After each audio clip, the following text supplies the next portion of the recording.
बघा साहेबजी, आयुष्यमान भारत प्रधानमंत्री जन आरोग्य योजना व महात्मा फुले ज्योतिराव जन आरोग्य योजनेअंतर्गत आपण हे जे शिबिराचं आयोजन केलं, नेमकं काय उद्देश आहे सर आपला? काय सांगाल आपण या संदर्भात?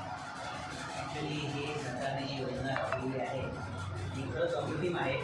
परंतु सरकारची योजना ही प्रत्येक वेळेस सरकार प्रत्येक खेड्यापाड्याच्या अगदी खालच्या दर्जापर्यंत जी आहे जी पूर्ण लोक आहेत त्यांच्यापर्यंत पोहोचत नाही.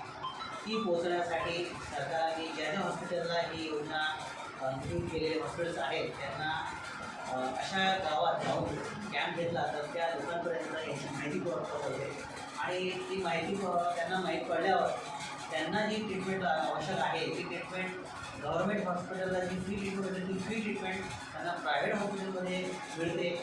ती उत्कृष्ट दर्जाची सर्व काही फ्रीमध्ये मोफतमध्ये ती सेवा त्यांना मिळते. जेवणाचा डबा, येण्या जाण्याची एक वेळची व्यवस्था, या सर्व गोष्टी त्यांना मिळतात आणि ही सर्व माहिती त्यांना पोहोचावी हाच उद्देश या कॅम्पचा घेण्याचा असतो. सर, जे आता पावसाळ्याचे दिवस चालू होणार आहे, नेमकं छोट्या बाळाची कशा प्रकारे काळजी घेत आहे, काय सांगाल आपण या संदर्भात? देवाची अशी आहे की आमची उपजीविका ही लोकांच्या आधारावर आहे. पण तसं काही होऊ नये. पण असं काही होत असेल आणि समोरचं भविष्य किंवा समोरचे दिवस असे आहेत की यामध्ये असे प्रॉब्लेम येतीलच. त्यामुळे स्वच्छता ही आपल्याला या करोना काळापासून माहीत आहे की कशी घ्यायची असते. हात धुणे, जेवणाच्या आधी हात धुणे आणि खास करून आपण जे गावात आपण जे विल्हेवाट वगैरे करतो ती वावरात किंवा ओपनमध्ये न करता आपल्या संडासचे सरकार मान्य आणि तयार करून दिले त्याच्यातच करायची. आणि शक्यतो बाहेरचं जे माशा बसलेल्या आहेत हाऊसला नंतर त्या अशा माशा बसलेल्या अन्नाचं ग्रहण करू नये. मुलांना वारंवार हात धुवूनच ठेवायला बसायचं, त्यांना हात धुण्याची सवय राहायची. नेहमी मुलं हात न धुता तोंडात बोटं टाकतात, ती सवय थोडी त्यांना ठेवायला सांगायची. शाळेत जाताना किंवा बाहेर जाताना घरचं पाण्याची बॉटल सोबत न्यायची आणि शक्यतो बाहेरचं जेवण टाळायचं हे सगळं महत्त्वाचं असतं. सर, मी शेवटचा प्रश्न, सण पानाचा कालावधी नेमकं किती राहतो, काय सांगू या संदर्भात? साधारणतः सुदृढ बालक आणि चांगलं वजन असेल किंवा कमी दिवसाचं कमी वजनाची बाळ असेल यासाठी सर्वांना नियम सारखेच आहे. मिनिमम म्हणजे कमीत कमी 6 महिने हे बाळाला आईचं स्तनपानच करायला पाहिजे. स्तनपान फक्त स्तनपान म्हणजे पाणीसुद्धा नाही. उन्हाळ्याचा दिवस असो की काहीशी असो पाणीसुद्धा त्या बाळाला पाजायचं नाही. 6 महिन्याला डायरेक्ट बाहेरच खाऊ घालणं आणि दूध बंद करणं असंही चालत नाही.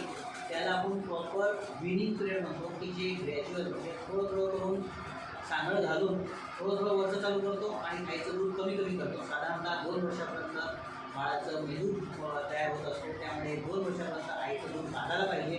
परंतु 6 महिन्यानंतर मात्र कंपल्सरी वरचं दूध वरचं अन्न चालू करायला पाहिजे. तर जी लसीकरणासंदर्भात काय सांगा? लसीकरण ही खूप महत्त्वाची बाब आहे. आपण सर्वांमध्ये पाहिलेलं आहे की ज्या राज्यात लसीकरण ज्या देशात लसीकरण झालेलं आहे तिथं कोरोनाचा प्रादुर्भाव खूप कमी झाला आहे. त्यामुळे आपल्याला लगेच आपल्याला त्याचा रिझल्ट दिसला आहे.